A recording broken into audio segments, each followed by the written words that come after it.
this happened is a really small area in Ontario. And these three communities are basically like, like a 10-minute drive from each other. They're really close to each other.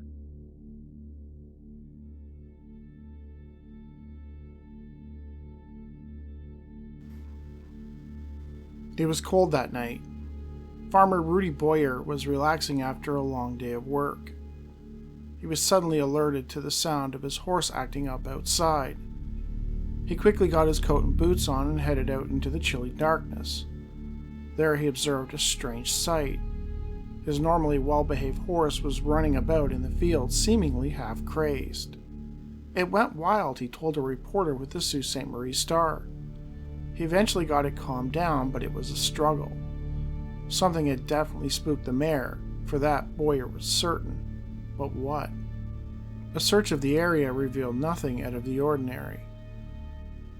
While Rudy Boyer was struggling to get his beloved horse under control, out on Highway 17, two young men, Terry Goodmurphy, 20, of North Livingston, and his best friend Stephen Griffin, 19, were about to have an experience of a lifetime.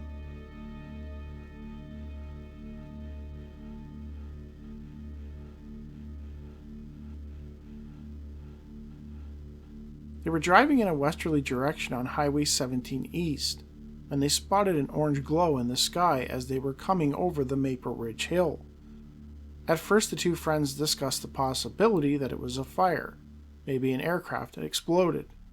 But no sooner had they mentioned this than the object began to move, maneuvering about in a very strange fashion. Intrigued, the two young men pulled over to the side of the road to watch the thing, as they called it. They eventually decided to carry on, going a little further down the highway. After traveling approximately 3/4 of a mile, they again stopped. This time the object seemed to stop, and then it began moving rapidly in their direction, something that spooked them. Goodmurphy noted that upon seeing it, it appeared to be a simple orange ball of light, but as it approached, quote, the craft was taking a definite shape. We were close to Leonard Trivers Field, and there was no traffic on the road. The thing was about 100 feet in diameter, judging by the distance it was from us, Terry related. He noted that it appeared to be crescent-shaped and hovering about 30 meters above the ground. It was an ominous sight.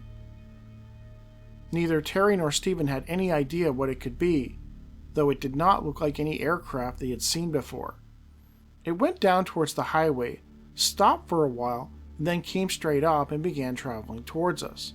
It appeared to be 100 feet up. Just about that time, Terry and Stephen noted that their hair, quote, began to stand on end. Something very strange was going on, and both friends felt they might be in danger. They became so frightened, in fact, that they immediately began backing the car down the highway. They wanted to put as much space between them and it as possible. They eventually got far enough away that they were able to turn around and take off towards the east, in the direction of a nearby restaurant. For some reason, they felt if they were around other people, they would be safe. They eventually lost sight of the object.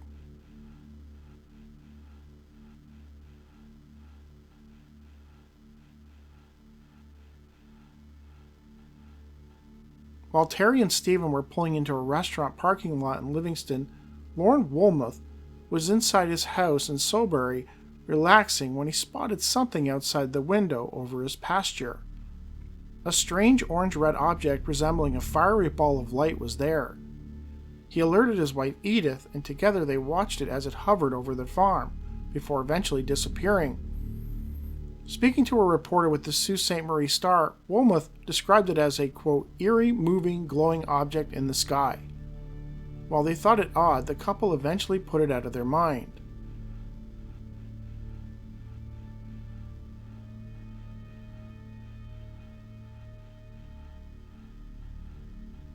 Once at the restaurant, Terry Goodmurphy and Stephen Griffin notified the Ontario Provincial Police, who responded by sending some officers to the area. They investigated, but there was no sign of the craft, but there was something. According to the officers on the scene, who spoke to the Sault Ste. Marie Star, the smell of sulfur filled the air around the location of the reported sighting.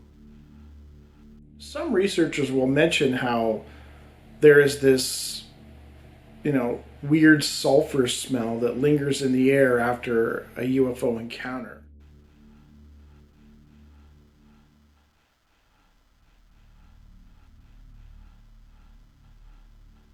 The next morning at the Wilmoth farm near Salisbury, something strange was discovered. When Lauren called for his standard-bred horses, only Fury came to the barn to feed. Where was Susie, he wondered. Susie and Fury were his and his wife's favorite riding horses, and yet for some reason only Fury showed up. This was unusual. They were always together, and they were together the previous night out in the pasture, when Lauren last saw them. He inspected Fury and discovered a long cut on his neck. Sensing something terrible might have happened, Lauren looked around for Susie, but there was no sign of her. He did find something peculiar. His electric fence that kept the horses in the pasture had been torn out in one spot near the back of the property. It was clear to him that the horses had crashed through it. Wilmoth notified some family members, and together they went looking for Susie. She was eventually discovered several hours later in the forest. She was deceased. There was a deep gash on her neck, which seemed to have severed the jugular vein. The electric fence was trailing on the ground. The wire was broken off about 100 feet away from where Susie's body was discovered. It was assumed that the fencing had severed the artery. It was clear to Lauren that something had frightened Susie and Fury enough that they crashed through the fence. But what? That was when Lauren recalled the eerie object over their farm the night before. He noted that horses were genuinely fearful of fire, and if the object looked like a fireball to humans, which it did, it would probably appear the same to an animal. He suspects that the strange object had come down over the pasture and terrified the horses enough that they broke through the fence and ran off into the woods.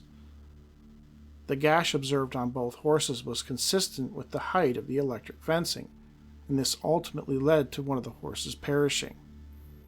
Eventually, the local press got word of the strange incidents and published them in a November 18, 1967 issue of the Sault Ste. Marie Star newspaper.